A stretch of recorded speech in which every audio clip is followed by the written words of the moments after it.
تو اس کا بوال اس بات پر ہوگا کہ ہم نے ان احتیاطی تدابیر کی پابندی نہیں کی۔ ہمیں ایک منظم قوم ہونے کی حیثیت سے اس بات کا مظاہرہ کرنا چاہیے کہ الحمدللہ ہم اپنے عبادات پورے جذبہ ایمانی کے ساتھ، لیکن ساتھ ساتھ پورے نظم و ضبط کے ساتھ انجام دینے کے لائق ہیں۔ یہ ہماری خوش قسمتی ہے کہ الحمدللہ ان احتیاطی تدابیر کے ساتھ ہم مسجدوں کے اندر جائیں گے، نماز باجماعت کریں گے، جمعہ پڑھیں گے، تراویح پڑھیں گے، اور اس وقت شاید یہ شرف صرف پاکستان کو حاصل ہے کہ اس میں ان چیزوں کا پورا اہتمام ہوگا۔ لیکن یہ اس کی کامیابی اسی وقت ممکن ہے جب ساری قوم اپنی ذمہ داری محسوس کر کے ان تمام احتیاطی تدابیر کو سنجیدگی کے ساتھ لے اور اس کا مظاہرہ کرے کہ وہ ایک منظم مسلمان قوم ہے۔ تو اللہ تعالیٰ کے فضل و کرم سے مجھے امید ہے کہ اگر ان احتیاطی تدابیر کے ساتھ ہماری نماز باجماعت اور جمعہ اور تراویح جاری رہے گی تو انشاءاللہ میں اللہ تعالیٰ کی رحمت سے امید کرتا ہوں کہ یہ وبا کو دور کرنے کا ایک بہت بڑا ذریعہ ثابت ہوگی، کیونکہ وبا جو کوئی آتی ہے وہ اللہ تعالیٰ کی مشیت سے آتی ہے، اور اگر جاتی ہے تو بھی اللہ تعالیٰ کے فضل و کرم سے جاتی ہے۔ اور یہ رمضان کا مہینہ آنے والا ہے، اس سے پہلے بھی نماز باجماعت، جمعہ اور عبادتیں اور اللہ تعالیٰ کی طرف رجوع، یہ سب سے بڑا مومن کا ہتھیار ہے جس کے ذریعے وہ ان بلاؤں سے بچ سکتا ہے۔ لہذا اس کا اہتمام کرنا بڑا ضروری ہے۔ اس موقع پر میں اہل خیر حضرات سے بھی یہ درخواست کرتا ہوں کہ مساجد میں جو احتیاطی تدابیر بتائی گئی ہیں ان کے انتظام میں وہ اہل مساجد کی مدد کریں۔ مثلا سینیٹائزر کو کہا گیا ہے کہ وہ ہر مسجد کے اوپر لگائے جائیں، نیز یہ کہا گیا ہے کہ جو نمازی بھی آئیں وہ ماسک پہن کر آئیں۔ تو یہ دونوں باتیں ایسی ہیں کہ عوام شاید خود سے اس کا انتظام کرنا ان کے لیے دشوار ہو، تو میں اہل خیر جو نیکی کے کاموں میں بڑھ چڑھ کر حصہ لیتے ہیں ان سے یہ اپیل کرتا ہوں کہ وہ ان دونوں چیزوں کی فراہمی کو ہر مسجد کے اندر یقینی بنائیں۔ ہر مسجد کے قریب محلے کے جو لوگ ہیں ان میں جو اہل خیر ہیں وہ سینیٹائزر کا بھی اہتمام کریں اور ماسک بھی لوگوں میں تقسیم کریں تاکہ وہ ان احتیاطی تدابیر کے ساتھ نماز باجماعت ادا کر سکیں۔ اس کے علاوہ ایک بات اور بھی قابل ذکر ہے کہ بہت سی مساجد میں ایک گیٹ لگانے کا اہتمام کیا جا رہا ہے جس کو سینیٹائزر گیٹ کہا جا رہا ہے، اور اس پر اچھا خاصا خرچہ بھی آ رہا ہے۔ تو ہم سے جتنے بھی ڈاکٹروں کی ہماری بات ہوئی وہ سارے کے سارے اس پر متفق ہیں کہ اس گیٹ کا کوئی خاص فائدہ نہیں ہے، یہ وبا سے بچنے کا کوئی خاص ذریعہ نہیں ہے۔ لہٰذا اس سے بہتر یہ ہے کہ اس پر پیسے خرچ کرنے کے بجائے مساجد کے اندر سینیٹائزر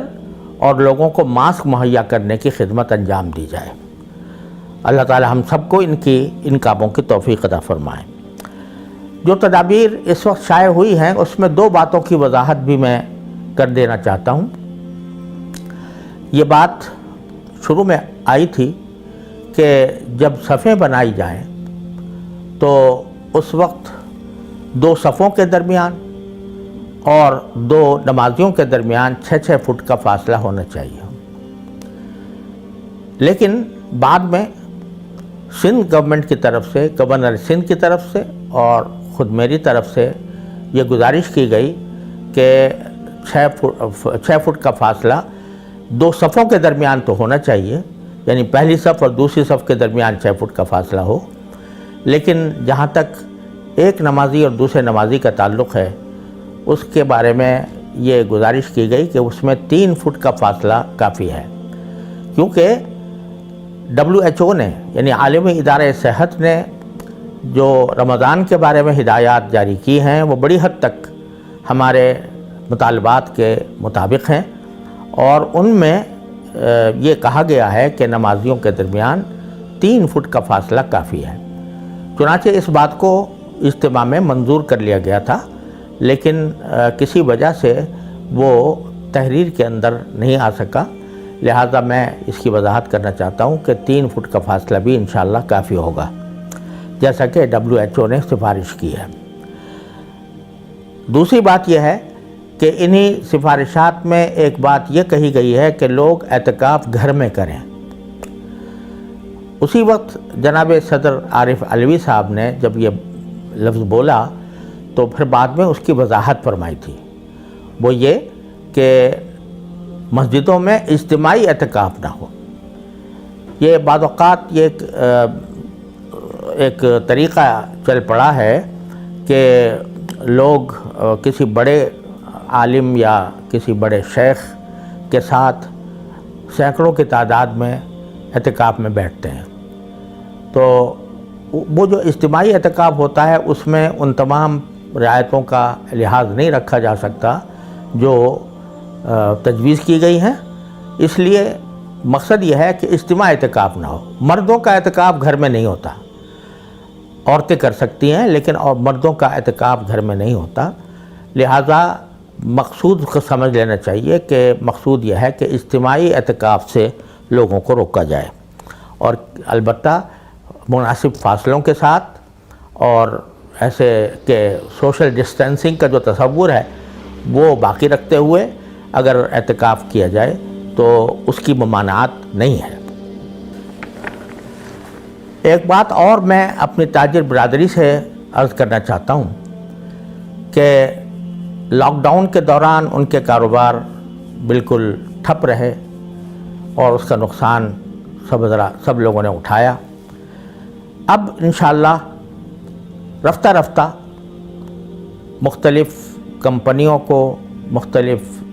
تجارتوں کو اجازت دی جا رہی ہے، کچھ کو دے دی گئی ہے، تو اب جب وہ تجارت شروع کریں تو براہ کرم اس میں اپنے طرز عمل کو بدل کر، اپنے طرز عمل پر نظر ثانی کر کے اس بات کا پورا لحاظ رکھیں کہ جو اس تجارت کے شرعی اصول ہیں، دیانت، امانت، دھوکے سے بچنا، رشوت ستانی سے بچنا، اور لوگوں کو تکلیف میں ڈالنے سے بچنا، یہ سارے امور ہیں جو جن کی وجہ سے ہم پر اللہ بچائے یہ وبا مسلط ہوئی ہے۔ اب اگر یہ تجارتیں کھلتی ہیں تو ان کو ہر قسم کی بددیانتی سے، ہر قسم کے کرپشن سے، ہر قسم کی دھوکہ دہی سے بالکل پاک ہونا چاہیے۔ اور اسی طرح میں میڈیا سے اور ذرائع نشر و اشاعت سے بھی اپیل کرتا ہوں کہ براہ کرم وہ اللہ تبارک و تعالیٰ کے اس انعام کو سمجھتے ہوئے وہ اپنے طرز عمل پر نظر ثانی کریں، اور عریانی، فحاشی، بے دینی، ان چیزوں کو میڈیا کے ذریعے یا ذرائع نشر و اشاعت کے ذریعے پھیلانے سے مکمل گریز کریں، تاکہ اللہ تبارک و تعالی ہماری توبہ قبول فرمائے اور ہمیں اس وبا کی آزمائش سے عافیت کے ساتھ نکال دے۔ آخر میں اپنے ان تمام رفقا کا تہہ دل سے شکریہ ادا کرنا چاہتا ہوں جنہوں نے اس نتیجے تک پہنچنے کے لیے جو مہم چلائی گئی تھی اس میں کسی بھی طرح حصہ لیا۔ خاص طور پر مندرجہ ذیل علماء کرام ہیں جن کا اس اعلامیہ کی تیاری میں اور مطالبات کی تیاری میں بڑا حصہ ہے۔ اس میں حضرت مولانا مفتی محمد رفیع عثمانی صاحب، رئیس الجامعہ جامعہ دارالعلوم کراچی، حضرت مولانا فضل الرحمان صاحب، امیر جمعیت علماء اسلام، جنہوں نے ٹیلی فون کے ذریعے ہمیں اپنی آراء سے مستفید فرمایا، حضرت مولانا ساجد میر صاحب جو جماعت اہل حدیث کے امیر ہیں، انہوں نے بھی ہمیں ٹیلی فون سے اپنی رائے کا اظہار فرما کر ممنون فرمایا۔ جناب لیاقت بلوچ صاحب جماعت اسلامی کے، ان کے بھی ہم ممنون ہیں کہ انہوں نے ٹیلی فون پر ہماری رہنمائی فرمائی۔ حضرت مولانا مفتی منیب الرحمان صاحب تنظیم المدارس پاکستان کے جنرل سیکرٹری، وہ اس ساری مہم کے اندر پیش رہے۔ اسی طرح جناب مولانا محمد حنیف جالندھری صاحب جو وفاق المدارس عربیہ کے ناظم اعلیٰ ہیں، انہوں نے بھی ہمارے اجتماع سے فون پر گفتگو کی اور بڑی فعالیت کے ساتھ اجتماع کے آراء سے نہ صرف اتفاق کیا بلکہ اس کے بارے میں انہوں نے دوسرے علماء کرام سے بھی رابطہ کیا، اور انہی کے رابطے کے ذریعے مولانا علامہ نیاز نقوی صاحب جو رابطۃ المدارس الشیعہ کے نمائندے ہیں اور تنظیمات مدارس کے رکن ہیں، ان سے بھی اور دوسرے علماء کرام سے بھی انہوں نے رابطہ کر کے ان کا اتفاق اور ان کی تائید حاصل کی۔ اللہ تعالیٰ ان سب حضرات کو بہترین جزا دنیا و آخرت میں عطا فرمائے۔ اور اسی طرح میں حضرت مولانا ڈاکٹر سعید عبدالرزاق صاحب کے صاحبزادے، ان کا شکریہ ادا کرنا چاہتا ہوں۔ مولانا ڈاکٹر عادل خان صاحب جامعہ فاروقیہ، مولانا عبدالوحید صاحب رابطۃ المدارس پاکستان،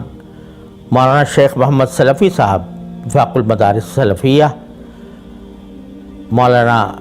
شاہ اویس نورانی صاحب جمعیت علماء پاکستان،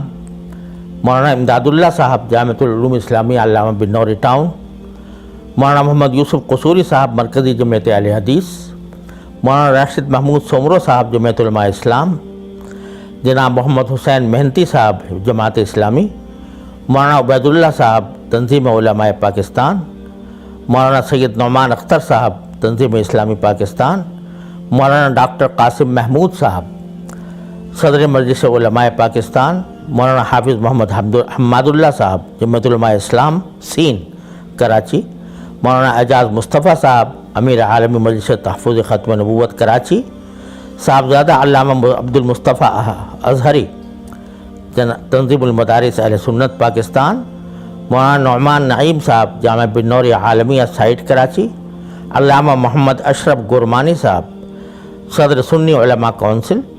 مولانا قاری محمد عثمان صاحب جامعہ عثمانیہ شیر شاہ کراچی،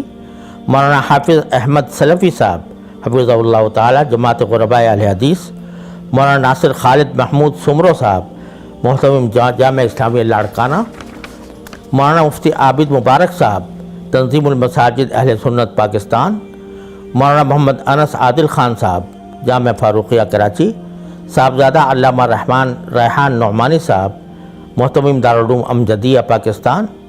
مولانا ڈاکٹر محمد زبیر اشرف عثمانی صاحب، مولانا ڈاکٹر محمد عمران اشرف عثمانی صاحب، مولانا ڈاکٹر حسان اشرف عثمانی صاحب جامعہ دارالعلوم کراچی،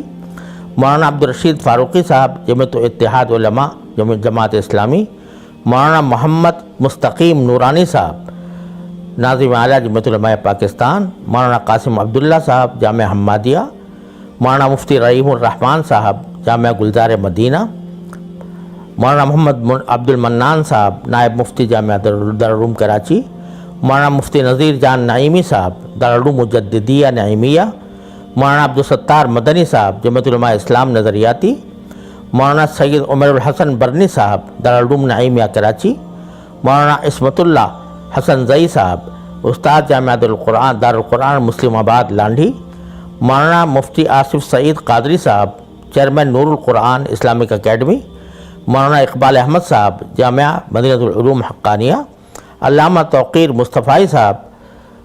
جامعۃ المصطفی الرضویہ، مولانا عبداللہ نجیب الحق صاحب جامع مسجد بیت المکرم کراچی، مولانا مفتی محمد غوث صابری صاحب جمعیت علماء پاکستان، مولانا مفتی علی زمان صاحب جمعیت اتحاد علماء کراچی، مولانا سیف اللہ خالد صاحب حفظہ اللہ تعالی، نمائندہ مولانا اقبال اللہ صاحب۔ میں ٹیلی فون پر جن حضرات سے ہمیں رہنمائی حاصل ہوئی ان میں ایک نام میرے ذہن سے نکل گیا تھا، وہ مولانا حامد الحق صاحب ہیں جو حضرت مولانا سمیع الحق صاحب رحمۃ اللہ علیہ کے صاحبزادے ہیں اور جمعیت علماء اسلام سین کے امیر ہیں، اور جامعہ دارالعلوم حقانیہ اکوڑا خٹک سے ان کا تعلق ہے۔ انہوں نے بھی اپنی گرم جوش تائید اور اپنی رہنمائی سے ہمیں نوازا۔ اس کے علاوہ میں جناب چودھری شجاعت حسین صاحب کا بھی شکریہ ادا کرنا ضروری سمجھتا ہوں کہ انہوں نے ہمارے موقف کی برملا تائید کی، اور چودھری پرویز الہی صاحب نے خاص طور پر تبلیغ جماعت کے سلسلے میں جو شکوک و شبہات تھے ان کو دور کیا۔ اللہ تعالیٰ ان سب کو دنیا و آخرت میں بہترین جزا عطا فرمائے۔ اللہ تعالیٰ ہمارے گناہوں کو معاف فرمائے، ہمیں اثر نو عبادات ادا کرنے اور عبادات کی روح پر عمل کرنے اور اپنے دین کی طرف واپس آنے کی توفیق عطا فرمائے، اور اس کے ذریعے اللہ تعالیٰ ہم سے اس وبا کی آزمائش کو جلد از جلد دور فرما دے۔ وآخر دعوانا ان الحمد للہ رب العالمین۔